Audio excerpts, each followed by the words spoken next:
ఇది ఇది పక్కా east Godavari cinema.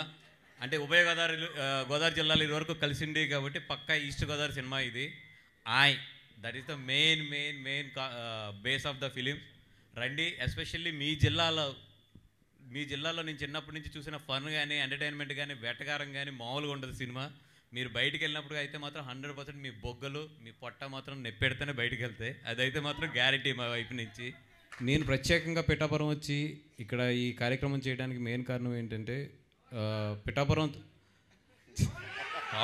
Course అది చెప్పక్కర్లేదు. అది నేను పిఠాపురం ఆయన ఇలా పోటీ చేస్తున్నారు అని తెలిసిన తర్వాత ఇక్కడ ఏదో ఒక పని మీదకి ఇక్కడికి వచ్చినప్పుడు నేను అప్పటి వరకు ఎప్పుడు రాలేదు. ఫస్ట్ టైం అదే రావడం నేను పిఠాపురం వచ్చినప్పుడు. ఇట్లా ఇక్కడ చాలా ఫేమస్ గుడి ఉంది అన్నీ చెప్పినప్పుడు ఒకటే దండం పెట్టుకున్నాను ఆయనకి.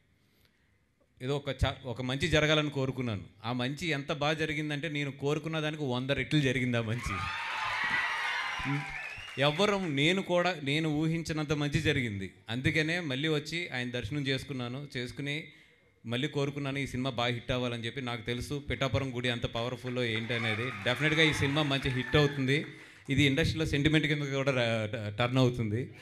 అండ్ ఒక కొత్త బీజం వేసాం. పవన్ కళ్యాణ్ గారి కాన్స్టిట్యున్సీ పిఠాపురం. ఇక్కడ ఒక ఫంక్షన్ చేసాం. ఈ ఫంక్షన్కి చాలామంది ఇన్స్పైర్ అయ్యి డెఫినెట్గా చాలామంది వచ్చి ఇక్కడ సక్సెస్ మీట్లు కానీ స్టార్ట్ చేయాలని కూడా కోరుకుంటున్నాం. Thank you so much. ఇది రాజకీయ వేదిక కాదు కాబట్టి చాలా మీద మాట్లాడాలన్నా కూడా ఎక్కువ నేను రిస్ట్రిక్ట్ అవుతున్నాను. Because it's a film event కాబట్టి.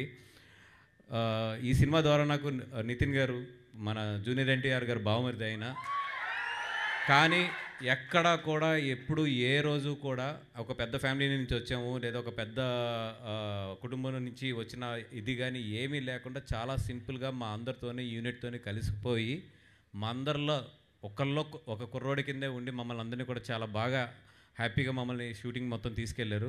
Thank you so much sir. నేను రామ్ మిరియాల్ గారిని కలిసే వరకు ఆయనది పిఠాపురం అని తెలియదు నాకు. ఎందుకంటే ఎక్కువ ఆయన హైదరాబాద్లో ఉంటారు కాబట్టి. ఫస్ట్ చెప్పినప్పుడు షాక్ అయ్యాను, మీది ఈస్ట్ గోదావరి అండి అన్నాను.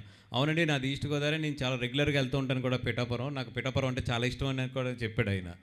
అండ్ ఈ సినిమా ఎస్పెషల్లీ ఆయన చాలా మనసు పెట్టి ఆ 2 సాంగ్స్ మీరు విన్నారు కదా, నాయకిని అండ్ అంతకుముందు వచ్చిన సాంగ్ కూడా ఆయన చేయడానికి ఏంటంటే ఆయన ఈస్ట్ గోదావరి అంటే చాలా ఇష్టం. ఆ ఫ్లేవర్ అంతా కూడా ఆయన సాంగ్స్లో కూడా చూపించాడు మొత్తం. అండ్ ఆయనకి ఏమాత్రం డేట్ కుదిరినా కూడా యాక్చువల్లీ ఈరోజు తీసుకురావాలి, బట్ ఆయన ఉన్న బిజీలో తీసుకురాలేకపోయాను. బట్ ఏదైనా టూర్కి వెళ్ళినప్పుడు, సక్సెస్ టూర్కి వెళ్ళినప్పుడు ఏదో ఒక రోజు మాత్రం ఆయన డెఫినెట్గా పిఠాపురం రమ్మని మాత్రం అడుగుతాను.